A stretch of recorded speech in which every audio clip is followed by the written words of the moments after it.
Заринаның көзі іліне берген сол екен. Есіктің тарсылдаған дауысы селк еткізді. Сындырады ма? Қайтеді? Сонша жау алдырған нес? Деп сөйлеген күйі орнынан тұрып, есікті ашты. Сол-ақ екен. Бөлмеге құсай ұшып кірген Жайнагүл өз керуетінің үстіне құлай кетті де, Зарина, мен бақыттымын, бақыттымын. Осы күнді қанша уақыттан бері армандап күтіп едім.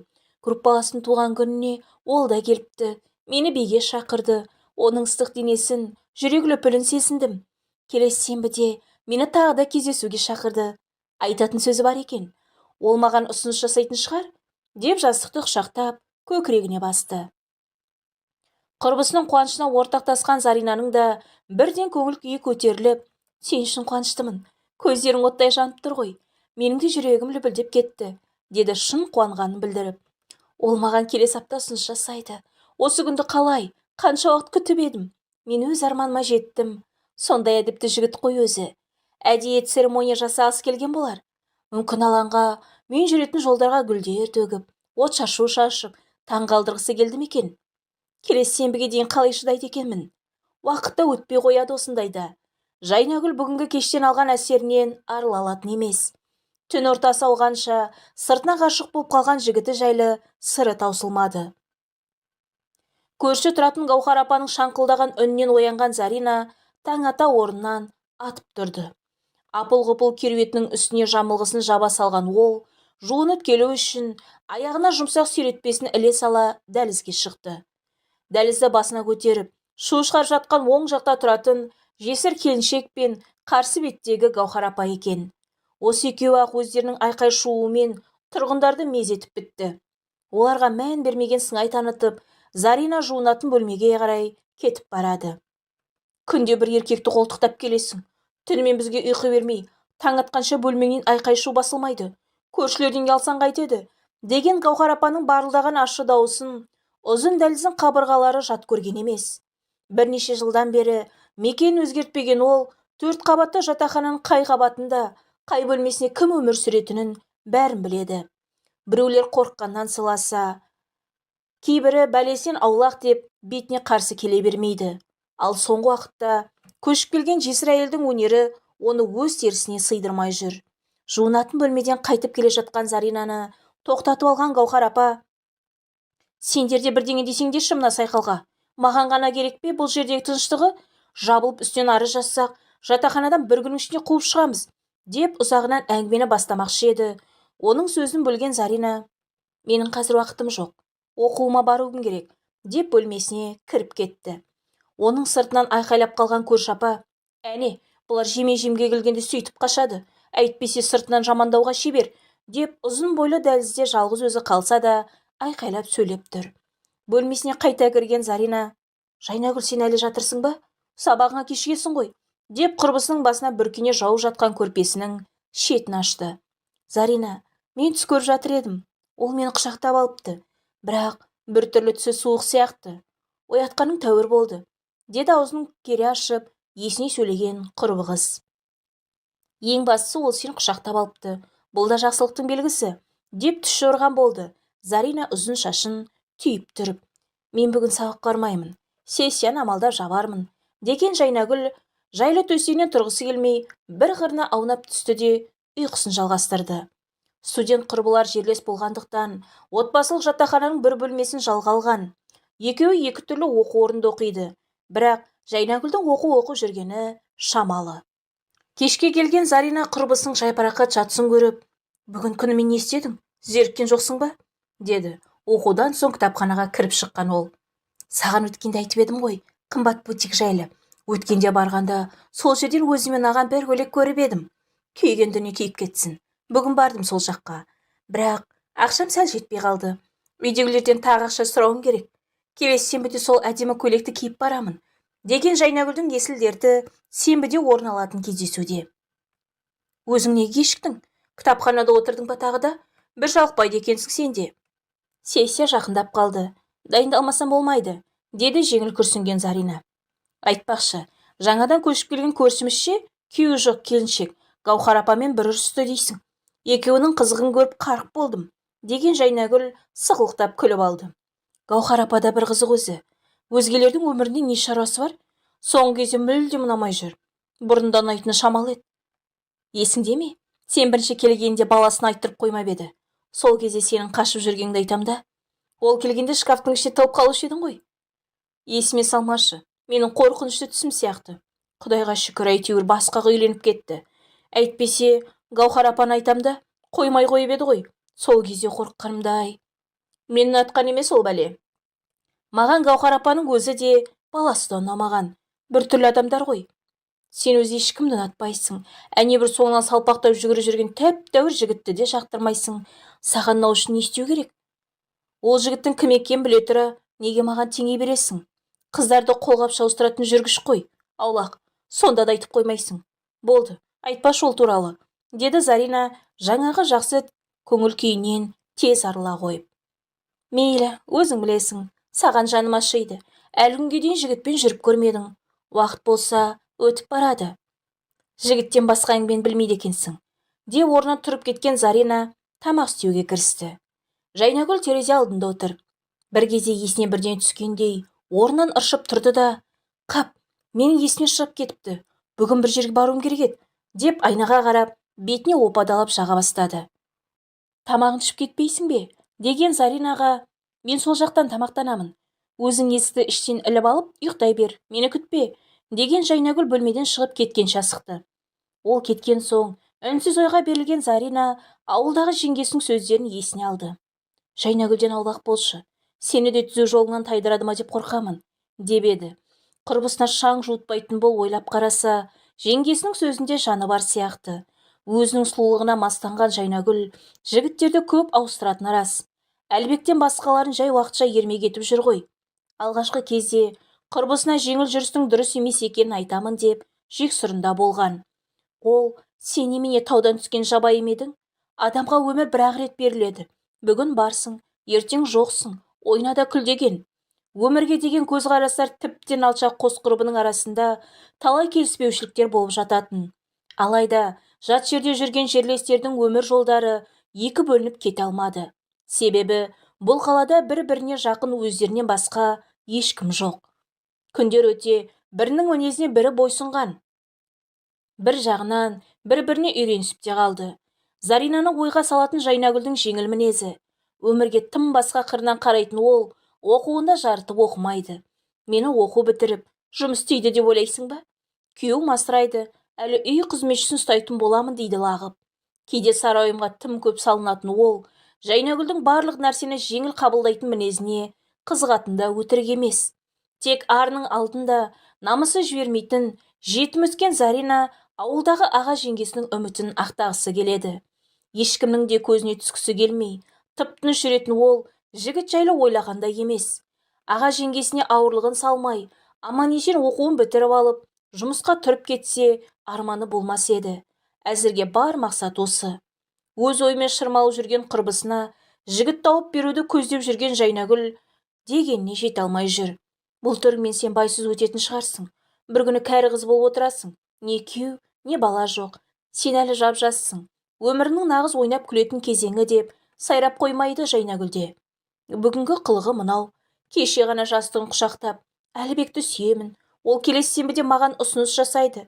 Мен одан басқа ешкім түсе алмасам керек, деп жатқан Жайнагүл басқа жігітпен кездесуге кетіп бара жатқан анық.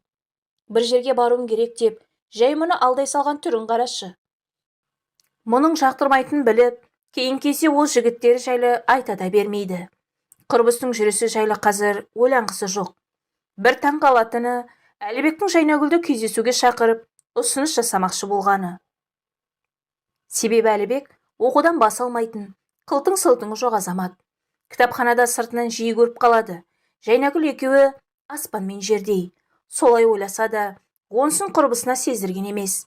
Дәл қазір Әлібекке қарағанда Жайнагүл бұған жақын. Сонда да құрбысының емес, жігіттің таңдауын алаңдайды. Неге?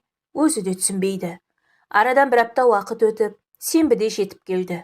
Бүгін Жайнагүл барынша сәнденді. Өзі қобалжып жүр. Зарина, бүгін менің тағдырым шешіледі. Мен осы уақытқа дейін қанша жігітпен жүрсем де, осыншалықты қатты қобалжымаған едім. Деген оған, уақытыңды босқа өткізген жоқсың ғой, деді жымиып. Сен де шымшып сөйлейді қоймайды екенсің. Кездесуге бара жатқанда менің көңіл күйімді бұзбашы. Әзіл ғой. Мейлі, не десең де, дәл қазір менің көңіл күйімді ешкім түсіре алмайды, деген Жайнагүл иіссуды үстіне бұрқырата сеуіп, тық-тық басып, бөлмеден шықты. Зарина бөлмеде жалғыз қалды. Сабағын оқып, бөлме үшін жинастыруға қолы баратын емес. Еш себепсіз жанада жай таппай жатыр. Жайнагүл енді таң ата бірақ келетін шығар деп ойлап еді. Бірақ арадан 1 сағат өтпей-ақ оралды. Реңі сұрланып, көздер қызарып кеткен. Бірауыз сөйлемей, біраз қарап тұрды да үнсіз киімдерін ауыстыра бастады. Жаңа киімдерін қалай болса солай лақтырып, керуетіне жата кетті. Осыдан біраз уақыт алдын ғана Әлбекпен кездесуді асыға күтіп, өз денесін игере алмай ұшып қонып жүрген Жайнагүлді қазір тану мүмкін емес еді. Мен бақытсызбын, бәрі алдамшы, бәрі жалған, деп екі иығы солқылдап жылап жатыр. Құрбысының дәл қазіргі күйіне таңданған Зарина оны қалай жұбатарын білмей тұрып қалды. Тек оның дауыс шығарып, мен бақытсызбын деген сөзінен кейін ғана ес жиып, оның алдына келді. Жайнагүл, саған не болды? Неге жылайсың? Неге бақытсызсың? Әлбекпен кездестің бе? Сені ренжітті ме? Жыламашы, деген Заринаның да жаны ауырып барады. Кетші бар, ештеңе айтпашы маған, ешкімді көргім келмейді, деді айқайлап. Не болды саған? Маған неге айқайлайсың? Не істедім мен? Көзіме көрінбеші. Өтінемін, мен жалғыз қалдыршы. Құрып кетіңдерші, ешкімді көргім келмейді, деген Жайнагүл шыңғырып жіберді. Зарина, айтып өлтірші не болса да, деп болмай-ақ бөлменің есігін сарт ашылып, шаштары дудырап, Гаухар апа кіріп келді. Құдай-ау, бір тыныштық жоқ қой, тыныштық жоқ. Бір күні мына сайқал сұңқылдаса, екінші күні сендер шығасыңдар зарлап. Бұл жатақханада тыныш өмір сүреміз бе, жоқ па? деп тұр. Бастауға қорықпаңыз. Центр Кредитбанкмен бірге өз жеңістеріңізді есептеңіз. Апа, шыға тұрыңызшы, араласпаңызшы, деген Заринаға ол. Енді көзім іліне берген екен, сендердің дауыстарынан оянып кеттім. Біреу зорлап кетті ме екен деп ойладым. Жоқ апа, бізде бәрі дұрыс, уайымдамай-ақ қойыңыз, деді Зарина сасқалақтап. Жүрегім-ай, біреу зорлап жатыр ма десем, деген Гаухар апа бөлмеден әзер дегенде шықты. Ол кеткен соң есікті ішен іліп алып, Зарина қашан Жайнагүлдің өксігі басылғанша үнсіз отырды да, сенің жылағаныңа жүрегім ауырып кетті ғой. Үнемі көңілді жүрген мінезіңе үйреніп қалыппын. Тыныштық па? деді. Кішкене қол айнасын шығарып, жүзіне үңілген Жайнагүл. Жыласам түрім жаман болып кетеді екен, деді бір кезде. Олай демеші, сен әдемі қызсың. Әдемілігімді қайтейін. Сен маған қызығасың ғой, ал мен саған қызығамын. Сен өз бағаңды білмейсің. Жайнагүл, осыншалықты таусылатындай не болды саған? Мен сені түсінбей отырмын. Ашып айтшы, кездесу қалай өтті? Менен ештеңе сұрама, уақыты келсе айтармын. Бірақ қазір ештеңе сұрама, деді Жайнагүл. Жарайды, айтпасаң айтпай-ақ қойшы. Сенің қиналғаныңды көріп, қалай жайбарақат отырамын. Зарина, сен өте жақсы қызсың. Менің сенің орнында болғым келеді. Түсінсең бұйырмасын. Сен оны кейін түсінесің, қазір саған айтпаймын, деп Жайнагүл тағы да бетін басып отырып қалды. Екі иығы солқ-солқ етеді. Шай дайындашы, шай ішкім келеді деп еді. Шай ішіп те қарқ қылған жоқ. Тек қана мен саған қызығамын дей береді, сыңсып жылаған күйі. Зарина түкке де түсініп отырған жоқ. Әлбек бүгін ұсыныс жасау керек еді.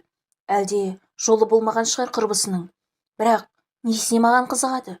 Бұл қызға бірден көрінген шығар. Менің қай бір түрме немесе қай жағдайыма қызығады. Мен бір көріксіз, жетім қызбын ғой, деп Жайнагүлдің нені меңзеп айтқанын түсіне алмай дал болды. Бұл түні екі құрбы көзілген жоқ. Жайнагүл ары аунап, бері аунап, күрсінімен таңдатырды. Заринаға онсыз да уайымы жетіп артылады. Оның үстіне құрбысының әрбір күрсінісі жанын шарпып өтуде. Ол не үшін маған қызығады? Неге бұл сөзді айтты? деген сұраққа жауап іздеумен-ақ таңдатырды. Жайнагүлдің өз дерті өзінде. Бүгінгі болған жайды Заринаға жеткізу тиіс болса да, әдейі айтпады. Қалай айтады? Әлбек менің қолын сұрайды, маған ұсыныс жасайды деп, алып ұшып барса, ал ол есіне алғысы келмейді. Сонда екі ортада жүрген бұл ақымақ па? Жоқ, Жайнагүл өз дегеніне жетпей қоймайды. Іште қанша мойындағысы келмесе де, бүгін амалы жоқ, өзінің әлсіздігін байқатып қойды. Өзімнің әлсіздігімді бекер таныттым. Соншалықты егілгенім не? өз бақытым үшін күреспеймін бе? Одан да басқа малын табу керек. Себебі мен Әлібекті сүйдім бе, қандай жолмен жетсем де ол менікі болуы тиіс деген шешімге тоқтады. Таң атса да Жайнагүл орнынан тұрмай жата берді. Зарина оған: құр жата бергеннен өз-өзің жеп қоясың. Оқуыңа бармасаң да далаға шығып серігіп қайтсаңшы, деді. Жайнагүл жауап бермей үнсіз жата берді. Кешегі Әлібектің кездесуге шақырғандағы мақсаты Зарина екен. Өзі өз болып сыртынан ұнатып қалған қызға сөз айтуға тартынады-мыс. Сезімін бұл арқылы жеткізгісі келген екен. Ең жақын құрбысы ретінде Заринаның басқа жігіті бар ма, жоқ па дегендей сырын біліп алу үшін шақырыпты. Сенің құрбың өзі бір ерекше қыз. Қанша рет оқталсам да жанына жақындай алатын емеспін. Телефон нөмірін де білмеймін, деп сөйлеп отырған оның сөздерін соңына дейін тыңдамай, бұл орнынан тұрып кете барған. Өз оймен өзі әлек болып жатқанда, дәлізден тағы да Гаухар апаның дауысы естілді. Мен саған 1000 рет қақсадым. Қай бетімен келдің енді? Қатын қуып шықты ма? Шешен керек болып қалдым енді? Білген едім осылай болатынын, деп тұр. Дәлізді басына көтере айқайлап: ұлы келген болар. Жайнагүл өз қайғысын лезде ұмытып кеткендей, есікті ашып, дәлізге басын шығарып қарады. Көрші апам оны көре сала: бері келші, сен былай тұр, білсін сенің кім екеніңді, деп мұны да баласын да ішке кіргізіп алды да: сендер менің құдай қосқан көршім боласыңдар, мынау менің балам, екеуің де маған жақын адамсыңдар. Енді мына жетесіздің не істеп кеткен білесіңдер. Басқаға емес, Зарина екеуіңе менің бар сырым аян. Сендерде мен ештеңені жасырған емеспін. Өмір бойы байсу өті өсіргендегі жалғыз ұлым бір әйелдің артынан кетті. Менің көз жасыма қарамай еңіретіп тастап кетіп еді. Енді түк болмағандай келіп тұр. Ауырып, қиналып жүргенде қарамай кеткен балаға енді керек болып қалыппын ғой. Ертең қатынмен татуласса тағы да кетіп қалады. Маған керек пе осындай баланың? Төрелігін айтшы, дейді көрші қызды ұлынан да жақын тартып. Апа, балаңыз қателігін түсініп келіпті. Келгеніне қуанбайсыз ба? Деген Жайнагүлге Гаухар апаның баласы Тасқын: мен тастап кеткен жоқпын, өзі қуып шыққан, көрдіңдер ғой, деген ана мен бала енді бір-бірімен айтыса кетті. Бөлмесіне қайта кіріп кеткен Жайнагүл тағы да ойға берілді. Егер мен Заринаға Әлібектің сөздерін айтпасам, оның өзі ұсыныс жасайды. Әлбетте жігітке оның бірден келсе кететін айдан анық. Ондай жағдайға жеткізбей алдын алуым қажет қалайда, деп іштей жоспар құра бастады. Бір кезде есікті сарт ашып, Тасқын келіп тұр. Келісімен өз үйінде еркінсіп, Заринаның керуетіне отыра кетті де: мамамда қызығы, мен емес, өзі баста қуып шыққан. Енді болса, мені тастап кеттің деп өкпелейді. Мен оның осы қуықтай бөлмесіне қарап қалған жерім жоқ. Баспанам табылар. Анам болған соң іздейді екенмін. Қазір кетіп қалсам, мені тастап кетті деп тағы да көрінгенге жамандап шығады. Мінезіне еш түсінбей-ақ қойдым. Бірақ о баста айтқан тыңдауым керек екен. Ал елмен ажырасып кеттім. Адам болмайды ол, деп еді. Рас айтыпты. О баста анаң таңдаған қызға үйлене салуың керек еді. Өзіме де обал жоқ. Айтпақшы, Гаухар апа сені Заринаға үйлендіргісі келіп еді. Иә, айтқан тыңдай салуым керек еді. Қателік жасадым, деген Тасқын өкінгенін байқатып, басын шайқады. Енді қайда барасың? Осы жерде отыра бермейтін шығарсың. Мен қазір кетуім керек. Білмеймін. Шыныңды айтшы, қазір Заринаның жігіті жоқ па? Әйеліме ерегескенде соған үйлене салсам ба? Деді Тасқын. Бір сәт үнсіз қалған Жайнагүлдің көздері жайнап кетті.